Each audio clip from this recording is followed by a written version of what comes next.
काय? मला पॉकेट मनी दे ना. अच्छा, पॉकेट मनी पण पाहिजे आणि सेविंग पण पाहिजे.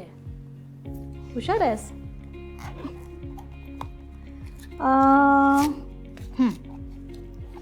ही तुझी सेविंग आणि ही पॉकेट मनी. थँक्यू. आता अभ्यास कर. आई, आज आम्हाला शाळेत यशस्वी गुंतवणुकीसाठी मालमत्ता वाटप कसं करायचं याचं महत्त्व शिकवलं, पण मला ते पूर्णपणे समजलं नाही. तर तुम्हाला जरा समजावशील का? हां, सांगते. मालमत्ता वाटप म्हणजे तुमची गुंतवणूक स्टॉक्स, बॉन्ड्स आणि रोख रक्कम यांसारख्या वेगवेगळ्या वर्गांमध्ये वाटून घेणं, जेणेकरून जोखीम आणि परतावा यांमध्ये संतुलन राखता येईल. आता मी तुला सांगते की हे कार्य कसं करतं आणि हे का आवश्यक आहे. तर मालमत्ता वाटप म्हणजे काय? तर मालमत्ता वाटप म्हणजे तुमच्या गुंतवणुकीचे वेगवेगळ्या मालमत्ता वर्गामध्ये वितरण करणे, जेणेकरून आर्थिक उद्दिष्ट साध्य करता येतील आणि जोखीम व्यवस्थापित करता येईल. सामान्य मालमत्ता वर्ग म्हणजे इक्विटी, स्टॉक्स, उच्च जोखीम, उच्च परतावा.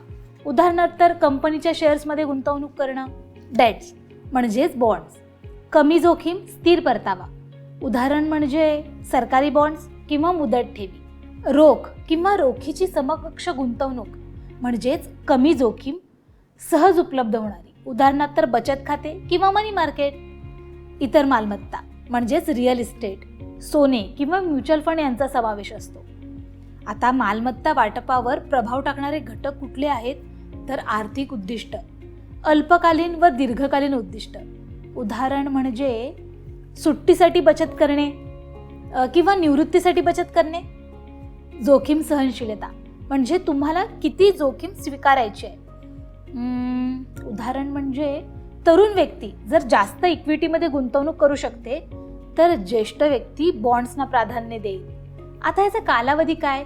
तर तुम्ही किती काळ गुंतवून ठेवू शकता. उदाहरणार्थ दीर्घकालीन गरजांसाठी स्टॉकमध्ये गुंतवणूक, तर तात्काळ गरजांसाठी रोख रक्कम. बाजार स्थिती म्हणजेच आर्थिक प्रवृत्ती आणि बाजाराची कामगिरी. जोखीम व्यवस्थापन म्हणजे एका विशिष्ट मालमत्ता वर्गातील खराब कामगिरीचा परिणाम कमी करतो. संतुलित पोर्टफोलिओ म्हणजे दीर्घकालीन स्थिरता आणि संभाव्य वाढ सुनिश्चित करतो.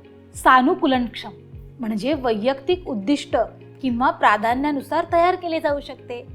आता परताव्यात सुधारणा म्हणजे काय? तर योग्य वाटपामुळे दिलेल्या जोखमीच्या पातळीवर जास्तीत जास्त परतावा मिळतो. सामान्य मालमत्ता वाटपाची धोरणं काय? तर आक्रमक वाटप म्हणजे उच्च जोखीम, उच्च परतावा असलेल्या गुंतवणुकीवर भर. उदाहरणार्थ इक्विटी.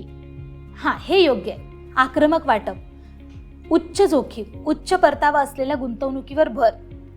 आता हे कोणासाठी योग्य आहे? तर दीर्घकालीन उद्दिष्टांसाठी आणि तरुण गुंतवणूकदारांसाठी. संरक्षणात्मक वाटप म्हणजेच कमी जोखीम आणि स्थिर परतावा. आता हे कोणासाठी योग्य आहे? तर निवृत्त व्यक्ती किंवा कमी जोखीम सहनशीलता असलेल्या व्यक्तींसाठी.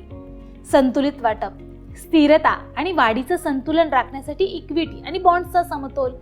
आता हे कोणासाठी योग्य आहे? तर स्थिरता आणि वाढ यांचा मेळ साधू इच्छिणाऱ्या गुंतवणूकदारांसाठी. धन्यवाद आई. आता मला समजलं की मालमत्ता वाटप कसं कार्य करतं आणि ते जोखीम व्यवस्थापनात कसं मदत करतं. खूप छान मीरा.